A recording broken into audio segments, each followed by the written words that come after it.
Ding ding ding da ding ding da ding ding ding ding ding da ding ding da ding ding ding ding ding da ding ding da ding ding ding. Fubble Time. Hi there, I am Teresa Tomey. And I am Patrick Ziegler. And we are Fubble Entertainment. And this is Fubble Time. Fubble Time, Fubble Time, Fubble Time. Hey, thanks for joining us tonight. How are you, neighbor? I'm good. I know Patrick is in Los Angeles and we are almost neighbors. It's amazing. We are not far from staying 2 blocks from where I first lived, which is surreal. And how many years ago? 27 years ago. 27 years ago. Oh. We were at a restaurant the other night, real quick, that Mark actually worked at, and the waiter was coming up, and I said to Mark, I bet you he was not born when you were working here. And he was 1. Time. And it's gone. So who's here? Hey, I'm going to tell you about people who've made the most of time with their incredible lives and careers and all that they've done. It is just what a gift they are to West Michigan. Denene Mulay Koch is an actress, teacher, director, and coach. There's the coach. She is wife. Here. Yay. She is wife. Yeah, hi, Kevin. She's wife to Jeremy and mom to Jason and Carly. We're going to talk about them. The founder of Farmers Alley Theater, Denene is a Cincinnati College-Conservatory graduate who lived and worked in New York City for 10 years before moving back to Michigan almost 18 years ago. Her professional credits include touring the country as Maria in the national tour of West Side Story. Ooh, we'll have to ask her what she thinks of the movie. Many bucket list roles that she's performed at Farmers Alley, including Jane and Jane Eyre, Amalia and She Loves Me, Lucille and Parade, Francesca and the Bridges of Madison County, Helen, Bechdel and Fun Home. She currently teaches musical theater at Portage Northern High School through Education for the Arts, and she's performed with Jennifer Garner at the Barn Theater. And I love this in her bio. It makes me happy beyond measure and will make Patrick Ziegler happy too. She can bake a mean pie. Yes. Jeremy Koch, not Coach, is a professional actor, singer, and theatrical producer. He is husband to Denene. See how we're doing the love in February? And dad to Jason and Carly as well. Good to know. Jeremy is a co-founder, artistic director, and performer at Farmers Alley Theater in downtown Kalamazoo, which is currently West Michigan's only year-round professional equity theater company. Good for you. Jeremy has performed numerous roles at Farmers Alley, including Robert in Bridges of Madison County and Ed Boone in The Curious Incident of the Dog in the Nighttime. Great show for which he won a 2019 Wilde Award for Best Supporting Actor. Bravo. He grew up in New Jersey. What's he doing here? Went to college at the Boston Conservatory, performed off-Broadway several times, and played the part of Tony in the national tour of West Side Story opposite Denene. There's our answer. Jeremy once performed as a soloist with the National Symphony Orchestra in the annual live PBS concert called A Capital Fourth. He is very passionate, this I know about him, about equality, justice, and making the world a better place. And they are both doing that. Please welcome Jeremy and Denene. Da-da-da-da-da. Hi, guys. Then that's it. The bios were so long. Good night, everybody. Good night. It's so funny. When we first started doing this, we didn't read the full bio. I mean, some of them are like crazy long, but that's not crazy. Good. Because, I mean, I think people need to know the depth and breadth of work of especially theater people, I mean, our lives are one show to the next often. And it's just remarkable the amount that and I'm sure you don't have 87 credits on your bios. I mean, let's be clear. You mean that they have, that they don't, that they do Yeah, maybe, right. Maybe if you go back to starting when we were 5, then yes. Which is when we first met Denene, right? Yes, we I were was 5. That's doing right. Baby, the musical. We were the babies in the musical. We were the babies. Yeah. You were the title role. I was. That's right. Well, thanks for having us. It's so nice to be here, Patrick and Teresa. Gosh. It's so great. We actually tried to do it another time and it didn't work out. So I'm glad that in our couples month, you guys are here. And you guys live in one of my favorite cities with such a great theater community, which is Yes. amazing. You know, it's really interesting how Grand Rapids and Kalamazoo have these amazing, thriving arts community, not only theater, but the arts program there. So we always start out with a question, and this is for both of you, and whoever wants to start first is how, where, when did you get bitten by the entertainment theater arts bug? Ladies first. Okay. Well, I was sort of born into it. I mean, not really, because my parents were in Kalamazoo because my dad, they're both from Colorado. So my dad got a job at KVCC, applied as a joke. Oh, look, Kathy, there really is a Kalamazoo, like literally applied. And then they brought him out and they gave him the red carpet treatment. I mean, it was amazing. And they were like, yeah, let's do this. So at first my mom was just, I'm going to have children, but then somehow she got involved with a sorority. Somebody asked her if she wanted to direct a show. She had done acting in college. She always had an interest in it. So when I was young, she started directing musicals. And so here was 2-year-old Denene standing, off to the side during Take Back Your Mink, Guys and Dolls, with my own little feather boa that I had somehow gotten. And my mom looks over and there I am doing all the choreography. So yeah, I love that. Grew up in the theater, and of course, when I was a 5-year-old, the Kalamazoo Civic, my mom started working at the Civic, and so I did shows all through high school, and went on to do it in school, and then I met this guy. And the rest was downhill. Yeah. My mom is a piano player and songwriter. Was in a band, went to Woodstock, so music has always been a part of my life, and I remember that she was playing in the pit orchestra from New Jersey. We were near Princeton at the time, and there's a famous regional theater called the McCarter Theater, and she was playing in the pit of Brigadoon. And I remember that I went, and I was like 7 years old, and I just was like, what is this magical place? And I just knew that I wanted that feeling, even being the audience, to be a part of my life for the rest of my life.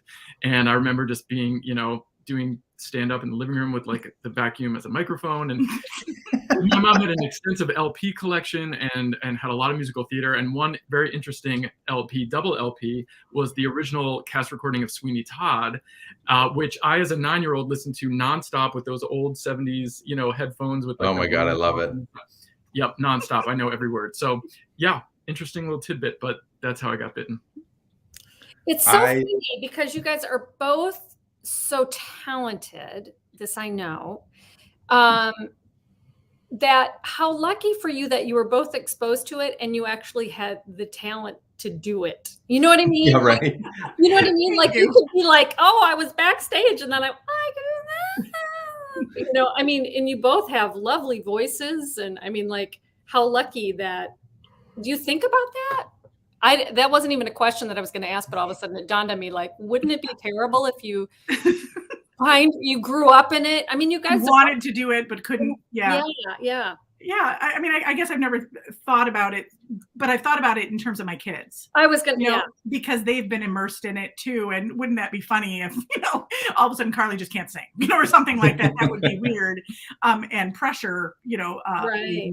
But luckily that's not the case either. So we're fortunate. Well, I have had the great fortune of being on stage with Denene, and being directed by her mother, and being on stage with your wonderful dear father, your dear John, who passed away 2 years ago now, December of 2019. Yeah. What a just a wonderful man, and so much talent in your family.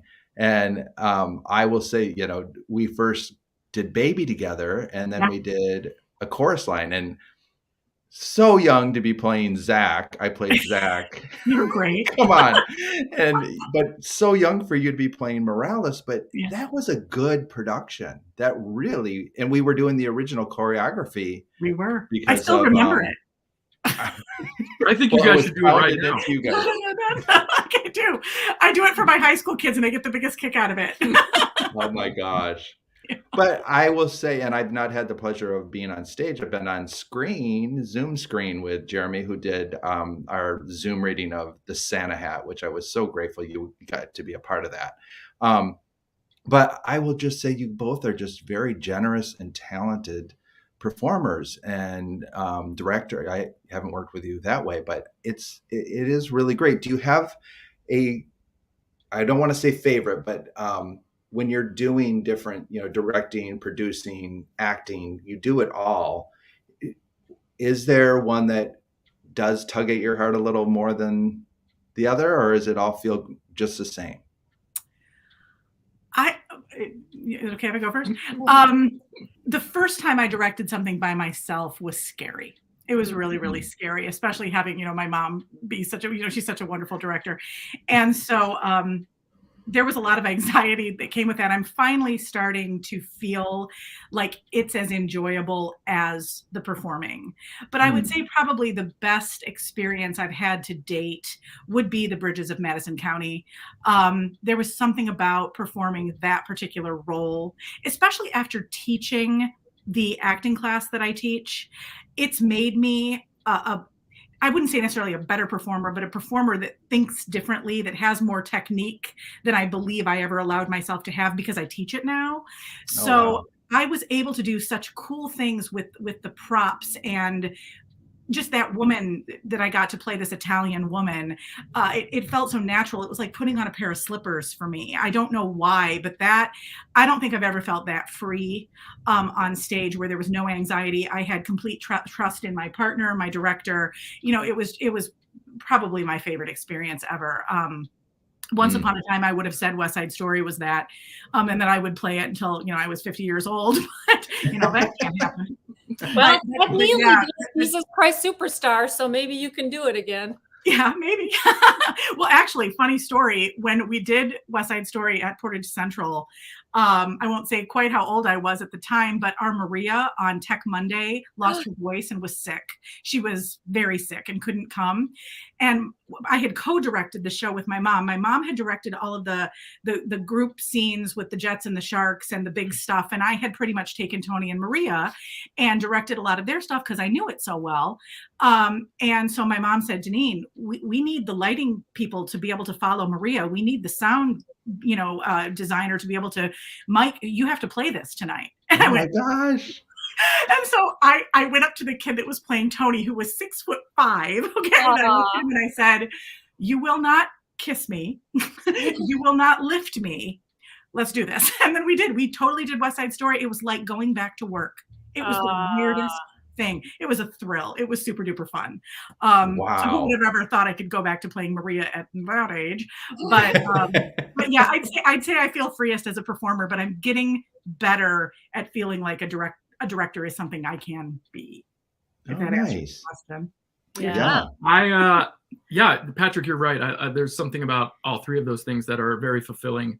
As a producer, I love, being able to hire a team and it's so collaborative. That's one of the things I love about theater is how collaborative it is and getting to work with a team and say, let's bring this story to life. And I love making those calls like to actors to say, you got the part. I mean, that's something that as, when we were in New York, that's something that we wanted that call so desperately. And now I'm someone who is able to do that for other people. And the shocks and the crying sometimes and the tears of joy and the laughter and the excitement is it's thrilling to be on the other end of that phone. But I directed one show. I directed Blue's Clues Live at Farmers Alley. I'm not really a director. I'm learning more from people like Denene and Kathy Mulay about how to be a good director, but it's not really my forte. But I'm an actor by training, and I've been a ham since 9 years old, listening to Sweeney Todd and acting out Mrs. Lovett in the living room. So, I guess that's where my heart truly lies. And playing opposite, your wife or and being in a show with your kids. I mean, that is something really cool and pretty indescribable. And something that most people are like, wow, how do you guys do that? And it's like, well, we've been singing together since, Carly was old enough to sing. So it's just second nature to us. And it's pretty thrilling. So you guys met. So I'm assuming then you did meet on the tour. Actually, no, we met doing a production of West Side Story, but it was in this little tiny barn theater in central Pennsylvania. And it was only a 3-week gig. That's it. Oh. And we were making peanuts. I mean, like literally peanuts. And we saw each other when they made a stop.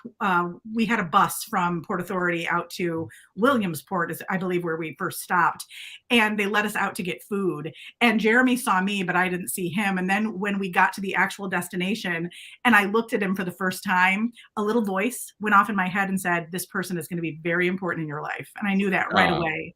We truly did have that love at first sight story, because within three weeks, I mean, we were totally in. And I was playing Maria in that production, but Jeremy was playing action. Oh, one of the Jets. Yeah. Yep. And it's really interesting because each of us has this story about how like we almost weren't a part of this production. Right. And the producer called me and like kind of twisted my arm, and the director called her and twisted her arm. And I had people telling me, "Oh, it's only 3 weeks and you're not even Tony. It's just action. Don't go. Don't even bother." And if I hadn't, it's real. The stars kind of aligned. So it's pretty cool. But those peanuts were delicious, I want to say. Had you played Tony? I know Denene had played Maria before. Had you played Tony before this production? I did when I was a sophomore in high school. Yeah. It was one of my first big leading roles, and it was opposite a woman who's been on Broadway a few times, Marcy Harriel. And so, she and I, she was a senior and I was a sophomore, and I was so excited. I was way too young. There was a senior who really wanted to get it, but I got it. Well, and he had played Chino in Summer Stock, so he's been all over the place in West Side Story. That's hilarious. I've only ever, I played Rosalia because when he got the national tour, and then I joined as the Rosalia / Maria cover. And then the tour closed, and then when it reopened and went back out, we went out as Tony and Maria. Yep. So were you a couple at that time when you went out as Tony and Maria? Okay. Ever since that little summer stock theater in Pennsylvania, we were together ever since. I mean, it was like Meet the Parents later that summer. It was a done deal. We've each, I believe, done 7 productions of West Side Story. Between the two of us, we've done 14. So, oh my gosh. That's amazing. We have a request. So Kevin has a request. Oh no. I'd like to hear a few bars of Tonight from West Side Story. Can you do it? I'm in teacher mode. I'm not in singer mode right now. Oh gosh. It's so funny when you ask singers. Just the chorus. All right. Who has perfect pitch? Give me a D. Oh God, not me. You know I don't, Denene. Just go and I'll go with you. The piano's right there. Tonight, it all began tonight. I saw you and the world went away. There. Oh my God. I just got chill bumps over that. Was a good key. That was a good key that we picked there. A little lower than the original, I believe. We just saw it this weekend. Yeah, we tell the kids that they owe their lives to West Side Story. I mean, West Side Story brought us together. We toured. We were able to save some money and save up for helped me buy a wedding, an engagement ring. I mean, these kids owe their lives to West Side for sure. Yeah. Kevin is doing an applause. Oh, thank you, Kevin. Kevin lives in New York and sees so much theater, and he's a very talented needlepoint. And cool. What's the other thing that he does, Teresa? Is it called needlepoint? Yeah. And he was on one of our episodes, which was his display is. Yeah. I was gonna say, I don't know if it's still up. It was in Union Station. No, Union Station. Yeah. Great. Awesome. Yeah. Awesome. Yeah. Needlepoint. It's really interesting. So okay. Because we're on West Side Story, did you see it? I mean, It seemed. And we saw it in IMAX when it first came out. We took my students. We took a group of my high school kids. Wow. And we cried through the whole thing. Loved it. I mean, that music, that New York Philharmonic, and because we were IMAX, the surround sound,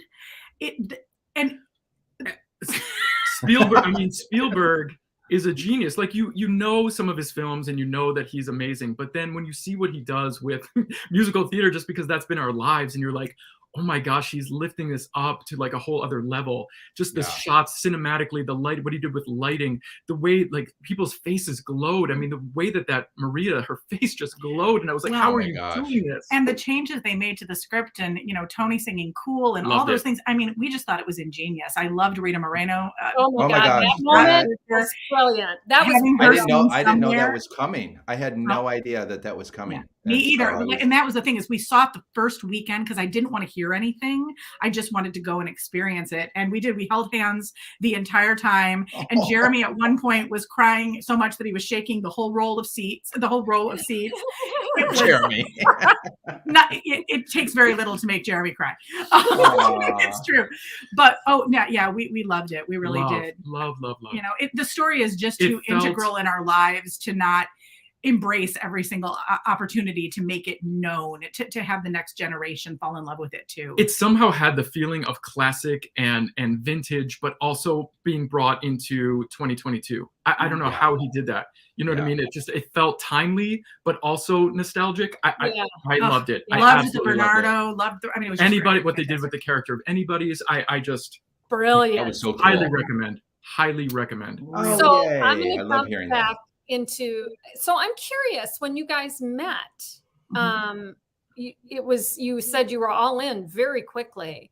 Was there ever a thought like, oh, I want to be with a creative person, I need to find a creative person? I mean, did you ever have any? I mean, because you were so young at that point, did you even think about who you wanted in a mate or a partner or anything like that, or was it just, this is exactly what I think I probably always assumed I'd end up with another actor, just because I'd always kind of been attracted to the other actor, you know, but not necessarily somebody I played opposite, just somebody that shared those same, passions. I think we felt like we really wanted to both be on Broadway, and we thought that another actor would understand what that's like and could help us navigate that, and could be joyous when we got it, you know what I mean, and supportive if we didn't get the call. I always tell my students, some of them will take the class thinking they're going to major in musical theater, or that they want to do musical theater, and I say, if by the end of the year that has been either confirmed or affirmed, or you decide against it, I've done my job, because I want to give them a real sense of what it takes.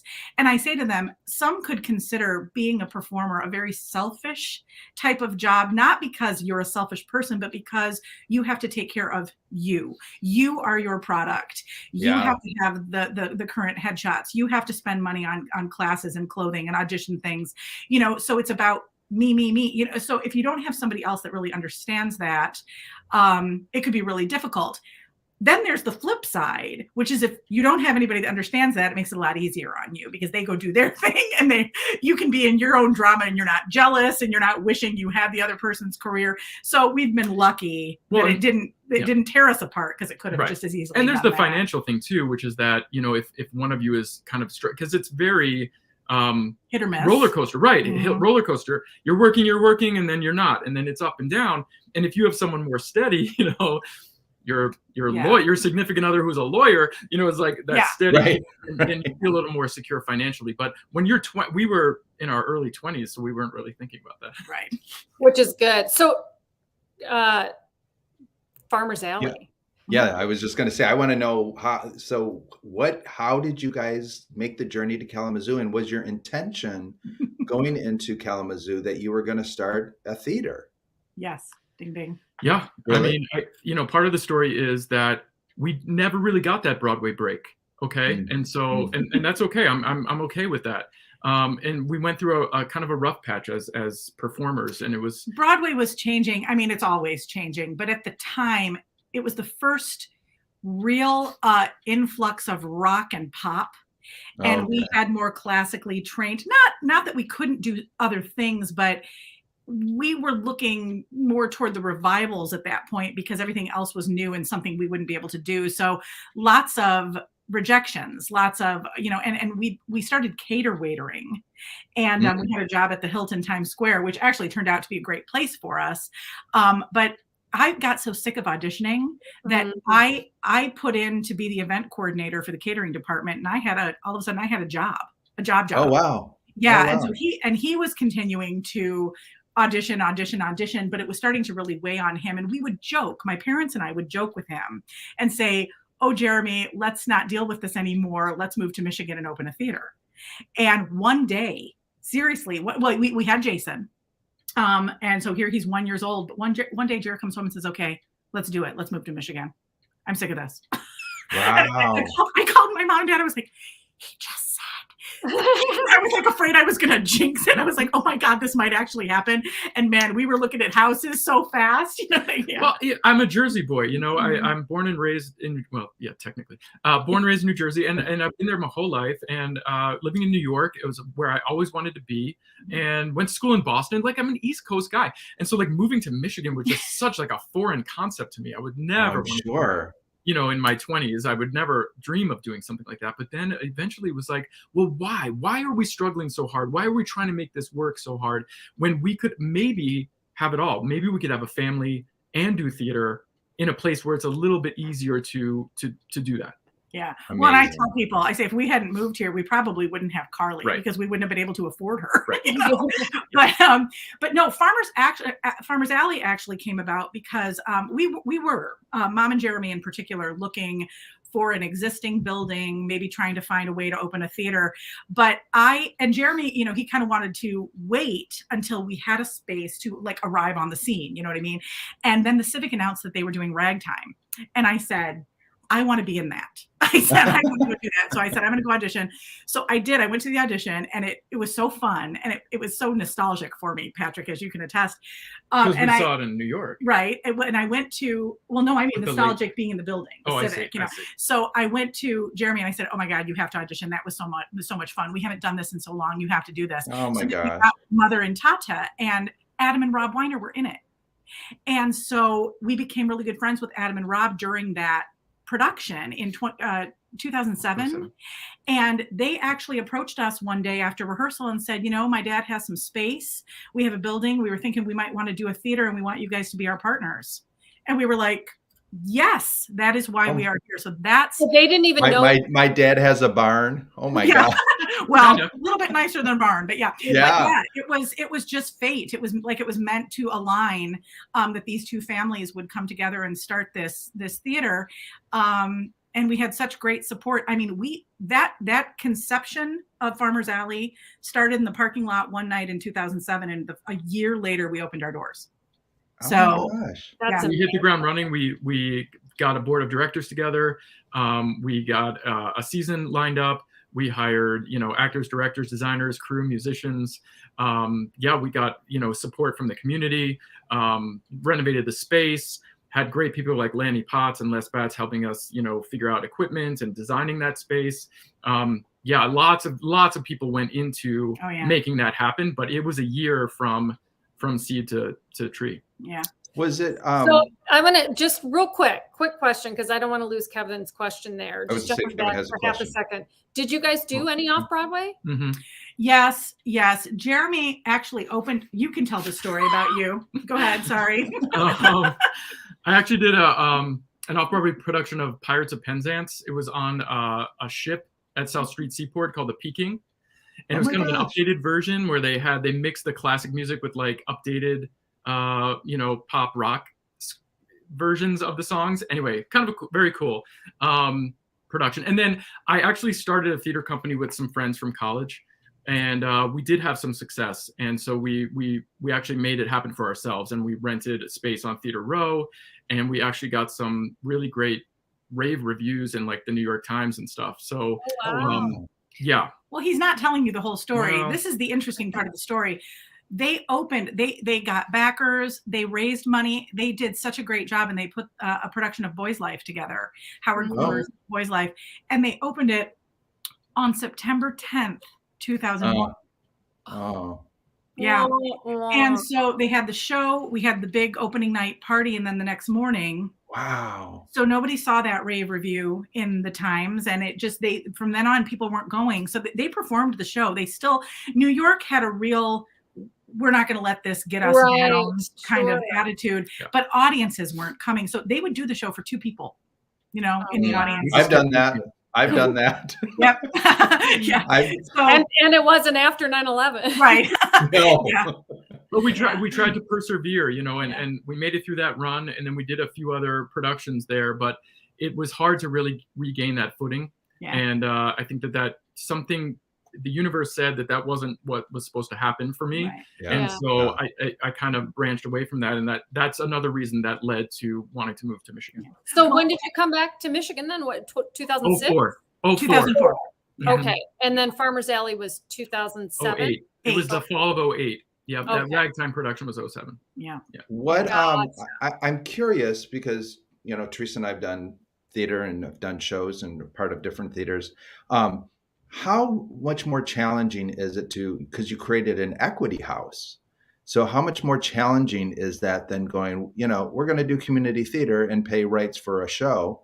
What goes into that? And then what was your experience? Did you have people that you had that knew that world?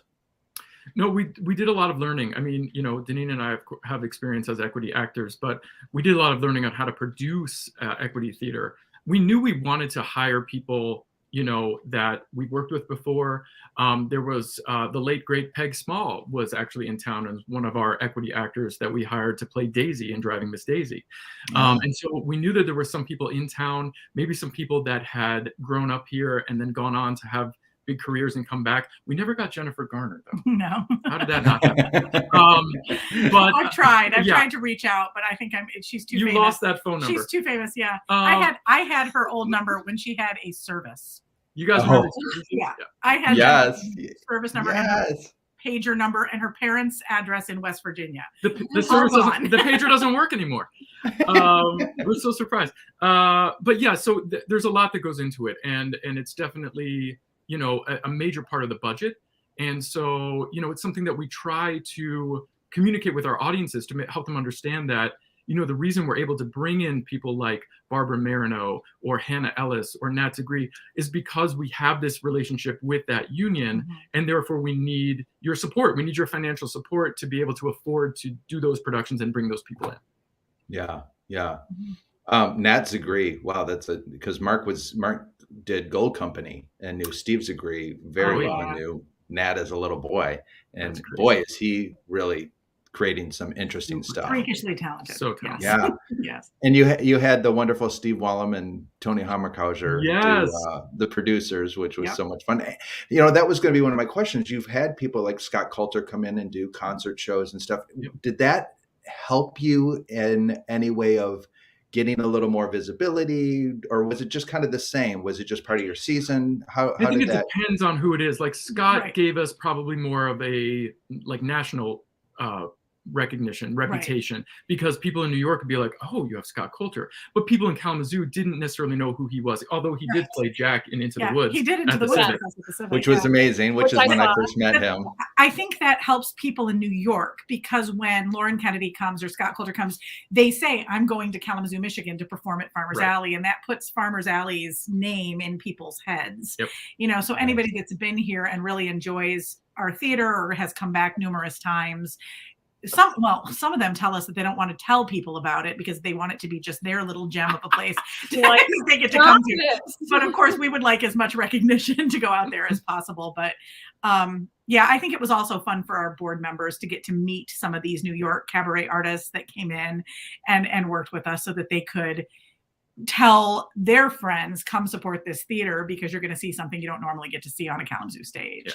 So you've managed through this to, this is a show we like to talk about the creative side of things. Like how has that struggle been between trying to manage a theater and trying to remain creative? Do you feel pretty good about that balance that you've struck, or do you get it was rough. I mean, it's rough for everyone, so I feel guilty even saying that, but it was certainly rough. I mean, and actually a friend of yours, you guys know Julie Nemitz, and Julie was very instrumental in helping us navigate the virtual world of the pandemic. And we were able to do virtual productions, like The Conviction of Lady Lorraine, written by Western Michigan acting professor Dwandra Lampkin, or Sophia Our Beloved, written by Western graduate Jariah Kwame, and a shout out to them.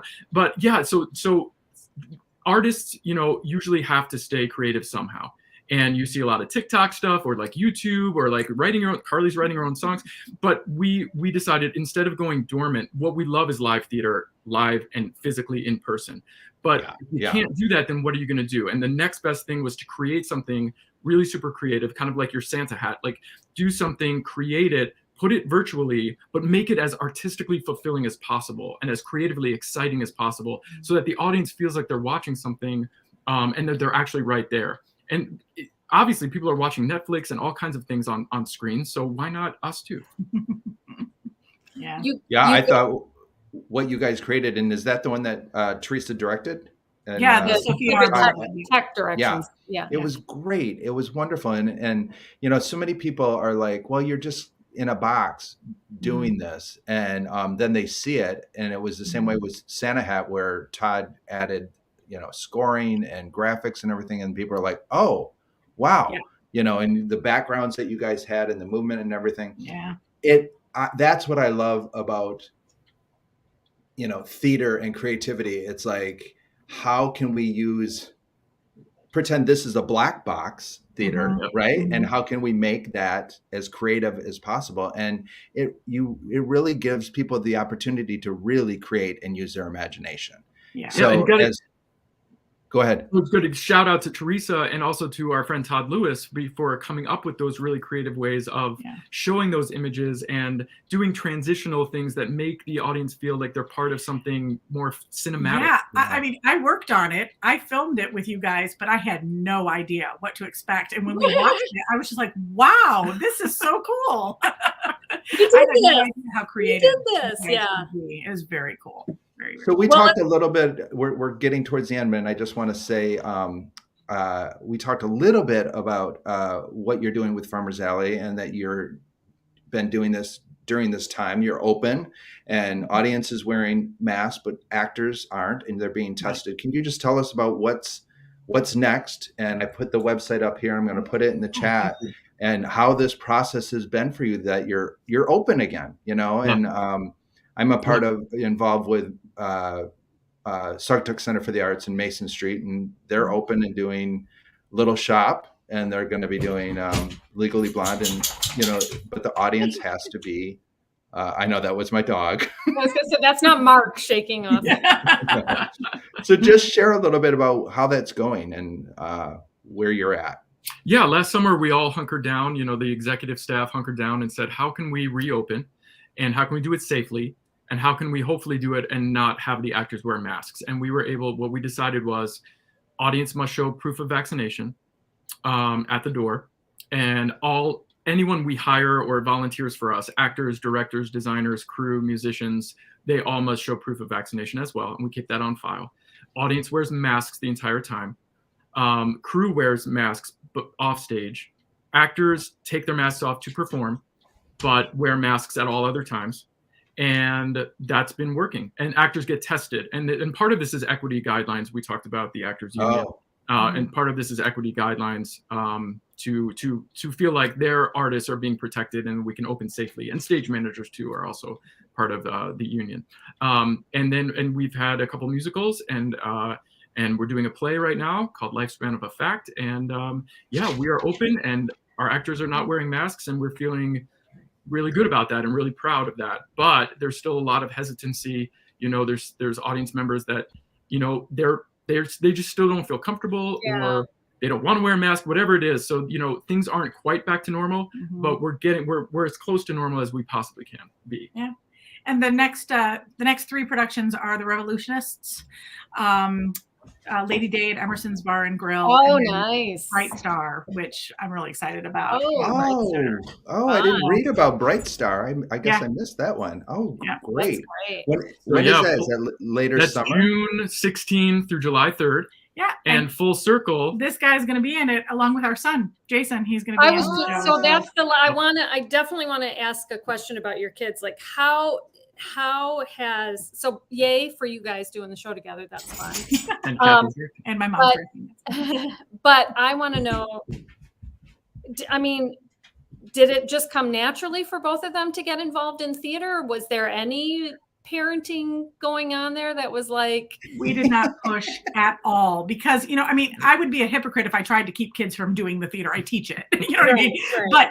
But we wanted to make sure they just took to it, or it became something they were interested in. They were just surrounded by it, so how could they not? But I'm telling you, we did not give these kids lessons. They just picked stuff up, and people never ever hesitate to tell Jeremy and I how much better Jason and Carly are than me. I am telling you, I'm not kidding at all. It's like, you guys are great, but those kids, man. But we're fine with it because it's true. Yeah. It's so true. Yeah, they're just really great, and they're having fun. And Jason's doing his U of M thing; he's loving it. And Carly just played Anastasia over at Portage Central High School, and she was, as a freshman, whatever. They're naturals. I mean, it's kind of shocking to see them just flourish without any of those lessons or anything, and do things that we can't do. Jason literally does beatbox. He didn't learn it from me, much as you'd be surprised that I am not the beatbox master. Come on, Jeremy. Carly writes songs. Jason writes songs. Like they have these musical and artistic brains that are similar to ours, but even exceed ours, and it's thrilling. Yeah, it's very cool. Real quick, because I know we have to go, but I'm assuming he's not equity, so you can use a certain amount of equity and a certain amount of non-equity, right? Yeah. Correct. Okay. Yeah, That's it's based on our contract with equity and the size of the cast. Do you guys run into that as performers, being able to perform at Civic and things like that? Right. We're not part of the union ourselves anymore. We used to be, but when we moved here, no, because we wanted to be able to do things locally. It's possible we'll join up again and become only equity members who work through Farmers Alley exclusively, but it would be an issue, yes, if we were still in the union. Yeah. As we were chatting, I just for a second there, I went, my cheeks hurt just from smiling. Me too. And I feel like there is just a natural, I'm like, I don't remember that being a thing for me. I feel like there's just a natural joy between the two of you, but also that is just your love and your passion and your appreciation for theater, and like it's just given you so much. I mean, what would you guys do if you didn't have theater in your lives? Like, who would you have been? I've dabbled in some sales. I think actors are good salesmen. Yeah. I actually went to college at first to be a lab technician. I wanted to work with like genetics and blood. So I almost pursued that. And if it hadn't been for friends who had gone on a national tour that I had the chance to go on and didn't, because Denene was going to go to college, they were writing me letters and telling me, and finally I just said to my parents, okay, I have to try. Let me just see. Otherwise, who knows? Maybe I would be, working crime scenes or something. Wow. And your kids would be doing medical things. Who knows? Yeah, who knows? Well, selling pharmaceuticals? Maybe. But we feel very passionate about this because, we're not curing cancer necessarily, but there is such tremendous importance to theater, and especially the skills that it teaches, especially young people, communication, teamwork, collaboration, but mostly empathy, the way that it helps you put yourself in someone else's shoes, and creating empathetic people makes the world a better place. It does. Yeah, people were saying crying after performances, particularly this one story after Anastasia.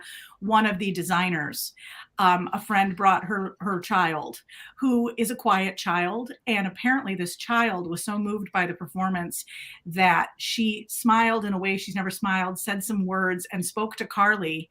And this designer said to Carly, "You change the world. You change the world with what you do." And I feel so blessed that I work with high school kids, because that's my first passion. Honestly, that's what I love doing the most. We open doors, we open eyes, we open hearts, if we're doing our job. And it really does. It's a really special thing to witness when it happens. Yeah. Yeah. Wow, what a wonderful way. Happy, you make me so happy. That's great. I'm so glad you guys did this. This was wonderful. We, Denene and I have such a long history. It's crazy. And Jeremy, just getting to know you through the years and work on a few different projects. Teresa's right. You guys just exude joy. And Thanks. so thankful for that. And give your love to your mom if she's Sure watching. will. Hi. So thank you very much. Thank you for having us. Yeah, it was super fun, and we appreciate both of you. And we know that you're incredibly creative and artistic people, and you're doing your thing, and we support you in that completely. So congrats. Thanks. And people, check out farmersalleytheater.com. It's in the chat. You just got to click on the link and go support their shows, support what they're doing. Yeah. Thank you. All right. Thanks, guys. Bye, you guys. Throw you to the green room. Throw you to the Don't green run away. Go in the green room. Okay. All right. Oh, what a delight. Very fun. Very fun. Yeah. It just brings back. Yeah, you saw Into the Woods. She was Cinderella in Into the Woods. So you've seen her. I thought because I know she's got talent. Like I know, and she was in Sophia or Beloved too, which is hard because you're like this. But I know I've seen her on stage because I remember her being like, "Oh yeah." Yeah. I'm going to bite my tongue for saying this, but she should have played a certain role in Baby, but there was a little nepotism going on. Sorry, I have to say it. What? It's out there. Oh my heavens. Somebody's got some. Well, she was amazing. So anyway. Good. All right. I'm going to get that story in a minute. With that, we'll be back in March for a few more shows, and we're counting down. We're coming to our 2-year, and we got a lot going on in life. So I think we're closing in on Fubble. But so we have Fubble time. Not closing in on Fubble. No. We got. That's one of the reasons we're. Yeah, it's good. Ramping up Fubble-y. Ramping down Fubble Time. So with that, we'll see you in March, and we're going to say